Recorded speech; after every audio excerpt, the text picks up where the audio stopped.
Hello guys, welcome back to our channel. Episode ആരംഭിക്കുമ്പോൾ കാണിക്കുന്നത് മേഘനാഥനും ബാസിയും കൂടി ഈശ്വരിയമ്മയെ തേടി നടക്കുന്നതാണ്. അതേസമയം ഈശ്വരിയമ്മ മേഘനാഥൻ വരുന്നതിന് മുമ്പ് അവിടെ നിന്ന് രക്ഷപ്പെടാൻ നോക്കുകയാണ്. പിന്നീട് കാണിക്കുന്നത് കൃഷ്ണനായി ഒരുങ്ങി നിൽക്കുന്ന ഒരു കുട്ടിയുടെ ബോള് താഴേക്ക് വീഴുകയും ആ കുട്ടി പടികൾ ഓരോന്നായി ഇറങ്ങി കുളത്തിന്റെ അടുത്തേക്ക് പോവുകയും ചെയ്യുന്നു. ഇത് കാണുന്ന കൃഷ്ണനും രാധയും കൂടി ചേർന്ന് ആ കുട്ടിയെ രക്ഷപ്പെടുത്തുകയാണ്. അതേസമയം അങ്ങോട്ടേക്ക് സീതമ്മ വന്നിട്ട് പറയുകയാണ്, കുട്ടിയെ ഒരുക്കുകയായിരുന്നു, അതിൻ്റെ ഇടയ്ക്ക് ആരോ ഒരു പന്ത് കൊടുത്തു, പിന്നെ അത് വെച്ചായി കളി. അവൻ ഇറങ്ങിപ്പോയതൊന്നും ആരും കണ്ടതേയില്ല. അങ്ങനെ സീതമ്മ കൃഷ്ണനെയും കൊണ്ട് പോകുമ്പോൾ രാധയും കൃഷ്ണനും പരസ്പരം ഒരു പുഞ്ചിരി കൈമാറി അവിടെ നിന്ന് പോവുകയാണ്. തുടർന്ന് രാധ കുളത്തിലേക്ക് ഇറങ്ങി തൻ്റെ കാല് കഴുകുമ്പോൾ അതുവഴി പോകുന്ന ഈശ്വരിയമ്മ രാധയെ കണ്ട് ഒരു ഞെട്ടലോടെ നിൽക്കുകയാണ്.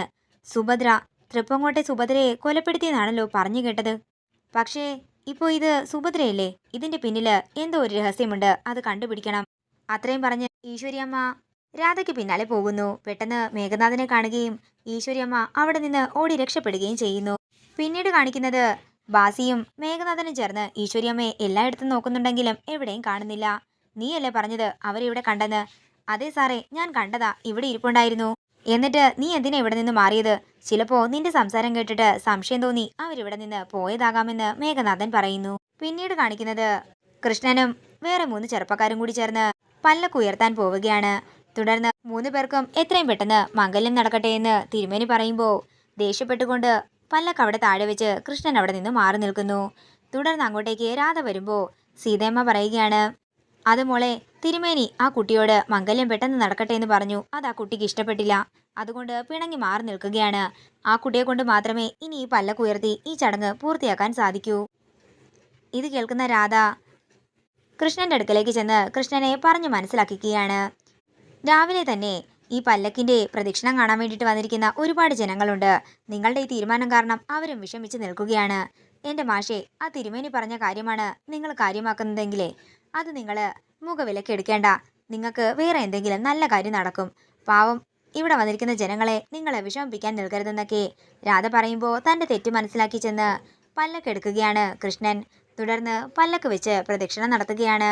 അതേസമയം ഈശ്വരിയമ്മയെ തേടി മേഘനാഥനും ബാസിയും കൂടി അവിടെയാകെ അലഞ്ഞു നടക്കുകയാണ്. അങ്ങനെ അവർ പ്രദക്ഷിണം വെച്ചുകൊണ്ടിരിക്കുമ്പോൾ ആര്യ മേഘനാഥനെ കാണുകയാണ്. തുടർന്ന് ആര്യ പെട്ടെന്ന് തന്നെ അവിടെ നിന്ന് മാറി മേഘനാഥന്റെ കാറിന്റെ അരികിലേക്ക് പോകുമ്പോൾ ആരതിയും രാധയും കൂടി അങ്ങോട്ടേക്ക് ചെല്ലുന്നു. എന്താ മോളെ, എന്താ എന്ന് ചോദിക്കുമ്പോൾ നമ്മുടെ അമ്മയെ കൊന്ന ആ ദുഷ്ടൻ കോട്ടയ്ക്കൽ മേഘനാഥൻ, അയാളായിപ്പോൾ ഇവിടെ നിന്ന് പോയതെന്ന് ആര്യ പറയുകയാണ്. ഇത് കേട്ട് ഒരു ഞെട്ടലോടെ നിൽക്കുകയാണ് രാധയും ആരതിയും. തുടർന്ന് പെട്ടെന്ന് തന്നെ ആര്യ ബോധരഹിതയായി താഴേക്ക് വീഴുന്നു. പിന്നീട് കാണിക്കുന്നത് രാധയുടെ വീടാണ്. ആര്യയ്ക്ക് ചുക്ക് കാപ്പിയുമായിട്ട് ചെല്ലുകയാണ് രാധയും ആരതിയും. തുടർന്ന് ആര്യ പറയുകയാണ്, ഞാൻ നമ്മുടെ അമ്മ മരിച്ച കാര്യങ്ങളൊക്കെ ഓർക്കുകയായിരുന്നു. ഇനി അയാൾ നമ്മളെ തിരിച്ചറിയുമോ എന്ന് ചോദിക്കുമ്പോൾ രാധ പറയുകയാണ്, അയാൾ നമ്മളെ തിരിച്ചറിയാൻ എന്താണെങ്കിലും ഒരു വഴിയുമില്ല. ഇത് കേൾക്കുന്ന ആരതി പറയുകയാണ്, ഞങ്ങളെ രണ്ടിനെയും തിരിച്ചറിയില്ലായിരിക്കും, പക്ഷേ ചേച്ചിയെ കണ്ടാലേ തിരിച്ചറിയും. തൃപ്പങ്ങോട്ടെ സുഭദ്രാമയാണോ എന്നായിരിക്കും ആദ്യം അവർ തിരക്കുക. ഏതായാലും ഞാനൊന്ന് പറയാം, ആരൊക്കെ എവിടെയൊക്കെ വന്നാലും നമ്മുടെ 3ആളുടെയും ശ്വാസം നിലയ്ക്കുന്നതുവരെ അച്ചുവിനെ അയാൾക്ക് കിട്ടരുത്. ആ കാര്യം നമ്മൾ ഉറപ്പിക്കണമെന്ന് പറയുമ്പോൾ ആരതിയും ആര്യയും രാധയ്ക്ക് ഉറപ്പ് നൽകുകയാണ്. പിന്നീട് കാണിക്കുന്നത് ബാസിയെയും മേഘനാഥനെയുമാണ്. അതേസമയം ഡിവൈഎസ്പി മുകുന്ദനുണ്ണി അങ്ങോട്ടേക്ക് വരികയാണ്. ഇത് കണ്ട് ഒരു ഞെട്ടലോടെ ബാസി പറയുകയാണ്, ദൈവമേ, ഇതാ ഡിവൈഎസ്പി അല്ലേ മുകുന്ദനുണ്ണി? ഇയാളെയാണോ മേഘനാഥൻ സാറ് ഫ്രണ്ടാണെന്ന് പറഞ്ഞത്? ഇതിപ്പോ ഈനാമ്പേച്ചിക്ക് മരപ്പെട്ടി കൂട്ടായല്ലോ. അതേസമയം മുകുന്ദനുണ്ണിയും മേഘനാഥനും കൂടി പരസ്പരം കെട്ടിപ്പിടിക്കുകയാണ്. ഇതോടുകൂടി ഇന്നത്തെ എപ്പിസോഡ് ഇവിടെ തീരുകയാണ്. വീഡിയോ ഇഷ്ടമായെങ്കിൽ മറക്കാതെ ലൈക്ക് ചെയ്യുക, ഷെയർ ചെയ്യുക, കമന്റ് ചെയ്യുക. കൂടുതൽ സീരിയൽ അപ്ഡേറ്റ്സിനായി മറക്കാതെ സബ്സ്ക്രൈബ് ചെയ്യുക നയൻസ് ക്രിയേഷൻസ്.